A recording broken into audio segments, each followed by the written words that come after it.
नमस्कार सर्वांना, मी प्रांजली. कोणतीही पूजा असू द्या, कोणतंही व्रत वैकल्य असू द्या, ते पूर्णपणे संपन्न कधी होतं?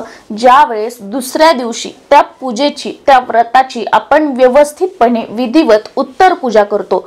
कोणतं सामान विसर्जित करायचं, कोणतं सामान घरात ठेवायचं, नाहीतर पूजा अगदी विधिवत पूजा मांडणी केली, मंत्र स्तोत्रासहित पूजा केली आणि दुसऱ्या दिवशी उत्तर पूजा म्हणजे काय? सगळ्या तशाच वस्तू उचलल्या, इकडे काही वस्तू ठेवल्या, तिकडे काही वस्तू ठेवल्या, उभ्या उभ्याच सगळं उचललं आणि मग मी पूजा केली, मी व्रत वैकल्य केलं आणि मला याचा रिझल्ट काहीच मिळाला नाही, मला याचा अनुभव काही आला नाही. मग तुम्हाला कसे अनुभव येतील? असं नाही. जेवढ्या पद्धतशीरपणे आपण पूजा मांडणी करून पूजा केलेली आहे, तेवढ्याच व्यवस्थितपणे विधिवत आपल्याला उत्तर पूजा सुद्धा करायची आहे. जेव्हा अगदी व्यवस्थितपणे आपण उत्तर पूजा करतो, त्याच वेळेला खऱ्या अर्थाने आपलं जे कोणतं व्रत वैकल्य असेल किंवा जी कोणती पूजा असेल ती पूर्णपणे संपन्न होत असते. तुम्हा सर्वांना धनत्रयोदशीच्या आणि दिवाळीच्या खूप साऱ्या शुभेच्छा. या व्हिडिओमध्ये आपण धनतेरस जी आपण पूजा करणार आहोत त्याचं दुसऱ्या दिवशी विसर्जन कसं करायचं, उत्तर पूजा कशी करायची, उत्तर पूजा करत असताना मंत्र कशा पद्धतीने म्हणायचा आहे, अक्षदा कशा अर्पण करायच्या आहेत, कारण जेव्हा आपण मंत्र म्हणून ह्या अक्षदा अर्पण करतो त्याच वेळेला खऱ्या अर्थाने जी उत्तर पूजा जी असते ना ती संपन्न झालेली असते आणि त्याच नंतर आपण जे फोटो मूर्ती ज्या काही आहेत आपण पूजा मांडणी केलेल्या त्या आपण उचलू शकत असतो. म्हणून हे खूप महत्त्वाचं आहे. आणि उत्तर पूजा झाल्यानंतर आपण धन्वंतरी देवतेची जी मूर्ती असेल किंवा जो फोटो असेल जो बऱ्याच जणांकडे आहे किंवा बऱ्याच जणांनी आणला असेल, मग पूजा झाल्यानंतर हा फोटो किंवा ही मूर्ती कुठे ठेवायची, दररोज याची आपण पूजा करू शकतो का, देवघरात ठेवायचं का, आणि अजून बऱ्याच साऱ्या प्रश्नांची उत्तरं या व्हिडिओमध्ये मी तुमच्यासोबत शेअर करणार आहे. सर्वात अगोदर धनत्रयोदशीची जी पूजा आहे याची उत्तर पूजा दुसऱ्या दिवशी म्हणजे उद्या सकाळी स्नान झाल्यानंतर आपल्याला करायची आहे. सकाळी लवकर स्नान करायचं आणि त्यानंतर जेव्हा आपण देवपूजा वगैरे करतो ना तर त्याच्या अगोदर ही उत्तर पूजा जी आहे ती करून घ्यायची. कारण या पूजेमध्ये जर तुम्ही देवघरातले गणपती बाप्पा वगैरे काही ठेवलेले असतील, श्रीयंत्र, माता लक्ष्मीची मूर्ती, तर ती परत आपण देवघरामध्ये ठेवू शकतो आणि मग जेव्हा आपण देवपूजा करतो तर ह्या सुद्धा मूर्तींना आपण स्नान घालू शकतो. त्याच्यामुळे देवपूजा करायच्या आधी जी उत्तर पूजा आहे ना ती करून घ्यायची आहे. बाकी तुम्हाला देवपूजा झाल्यानंतर करायची असेल तसं सुद्धा तुम्ही करू शकता. असं बंधन नाही की देवपूजेच्या आधीच करा किंवा देवपूजा नंतर करा. मी दोन्ही गोष्टी तुमच्यासोबत शेअर केलेल्या आहेत कारण त्यांनाही स्नान वगैरे घालणं होतं म्हणून मी अगोदर म्हटलं. बाकी नंतर तुम्ही उचलली तरी सुद्धा चालते. सर्वात अगोदर जिथे आपण पूजा मांडणी केलेली आहे धनत्रयोदशीची तिथे दिवा लावून घ्यायचा, धूप बत्ती लावायची आहे.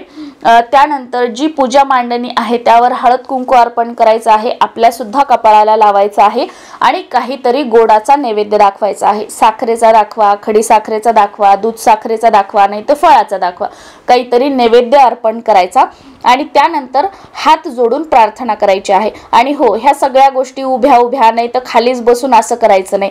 व्यवस्थितपणे आपल्याला सुद्धा बसायला आसन घ्यायचं आहे आणि त्याच्यानंतर या सगळ्या गोष्टी करायच्या आहेत. आता प्रार्थना करत असताना हात जोडून बसायचं आणि सर्वात अगोदर तुम्हाला धन्वंतरी देवतेचं स्मरण करायचं आहे. धन्वंतरी देवतेला प्रार्थना करायची की मी अगदी विधिवतपणे मनोभावे मला जशी जमेल तशी तोडकी मोडकी आपली पूजा केलेली आहे, आपलं पूजन केलेलं आहे. तुमच्या आशीर्वादाने, तुमच्या कृपेने मला व माझ्या परिवाराला उत्तम आरोग्याची प्राप्ती व्हावी अशी प्रार्थना करायची. वर्षभर माझ्या कुटुंबाचं जे आरोग्य आहे ते उत्तम राहावं. त्याचबरोबर यमदेवतेला प्रार्थना करायची की तुमच्या आशीर्वादाने, कृपेने मला व माझ्या कुटुंबियांना दीर्घ आयुष्य प्राप्त व्हावं. आणि माता लक्ष्मीचं स्मरण करून माता लक्ष्मीला सुद्धा प्रार्थना करायची की तू आमच्या घरामध्ये स्थिर राहा.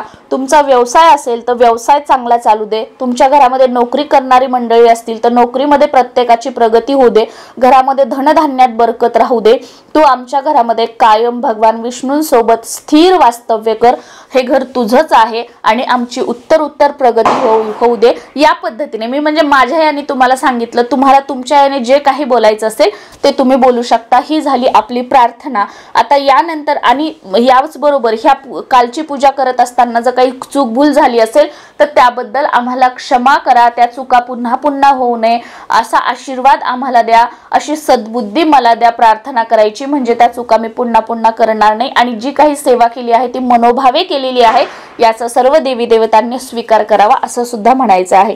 त्यानंतर काय करायचं की आपल्या उजव्या हातामध्ये तुम्हाला थोड्याशा अक्षदा घ्यायच्या आहेत। अक्षदा अखंड असाव्यात, रंगवलेल्या असाव्यात, पांढऱ्याच अक्षदा घ्यायच्या नाहीयेत। उजव्या हातामध्ये अक्षदा घेतल्यानंतर आता तुम्हाला मंत्र सांगणार आहे। हा मंत्र तुम्हाला म्हणायचा आहे। हा विसर्जन मंत्र तुम्ही गुगलवर टाका, तुम्हाला गुगलवर सुद्धा मिळून जाईल किंवा तुम्ही थोडंसं मागे पुढे व्हिडिओ करा आणि तुम्ही लिहून घेतला तरी सुद्धा चालेल।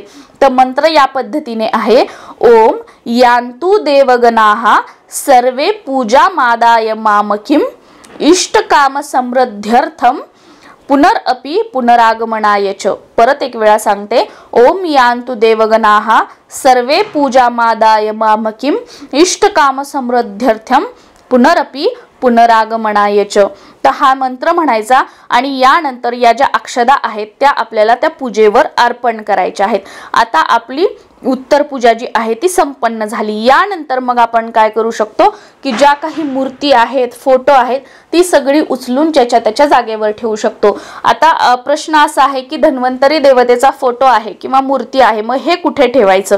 तर हे बघा, देवघरामध्ये ठेवायचं नसतं, यांची दररोज पूजा सुद्धा करायची नसते। तर धन्वंतरी देवतेचा फोटो असेल किंवा मूर्ती असेल, तुमचं देवघर मोठं असेल, तुम्ही भिंतीला वगैरे बाकीचे सत्यनारायणाचे वगैरे कुठे फोटो वगैरे लावलेले असतील तर तिथे तुम्ही लावू शकता किंवा एखाद्या लाल कपड्यामध्ये मूर्ती गुंडाळायची किंवा तो फोटो गुंडाळायचा आणि जिथे कुठे तुम्ही एक्स्ट्राचे जे तुमचे फोटो वगैरे आहेत की जे आपल्याला वर्षातून 6 महिन्यातून कधी पूजेसाठी लागतात, तर त्या जागी हा फोटो किंवा ती मूर्ती जी आहे ना ती तुम्हाला व्यवस्थित ठेवायची आहे आणि मग पुढच्या वर्षी परत आपण ती काढू शकतो या पद्धतीने। आणि जर तुमच्या देवघरात तिथे जागा असेल भिंतीला वगैरे लावायची तर लावू शकता आणि मग जेव्हा आपण अगरबत्ती धूप वगैरे फिरवतो तर तेव्हा फिरवली तरी सुद्धा चालेल। बाकी सगळ्या देवी देवतांच्या फोटोंना वगैरे कसं आपण रोज पुसतो, मूर्तींना स्नान घालतो, तसं याची पूजा वगैरे करण्याची गरज नाही। धूपबत्ती दाखवली, ओवाळली दररोज तरी सुद्धा चालते जर तुम्ही भिंतीला वगैरे लावला असेल तर, नाही तर या पद्धतीने तुम्ही ठेवून देऊ शकता।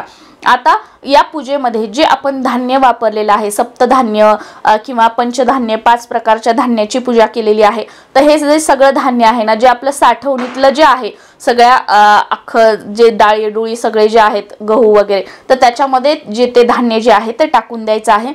जे धणे आपण समोर ठेवले होते एका वाटीमध्ये, तर ते धणे, काही धणे जे आहेत ते आपल्या जे घरामध्ये धणे आहेत त्याच्यामध्ये टाकायचे, ते बारीक करायचे आणि ही जी पावडर आहे ती स्वयंपाकामध्ये वगैरे आपण आशीर्वाद म्हणून धन्वंतरी देवतेचा आणि आपल्याला उत्तम आरोग्य लाभावं म्हणून ते खाऊ शकतो। नॉनव्हेज मध्ये ह्या धणे पावडरचा वापर करू नका आणि थोडेसे धणे जे आहेत ना, तुमच्याकडे कुंडी असेल किंवा तुमचं बैठ घर असेल, जागा असेल, तर थोडंसं खुरपा आणि त्याच्यामध्ये हे पेरा।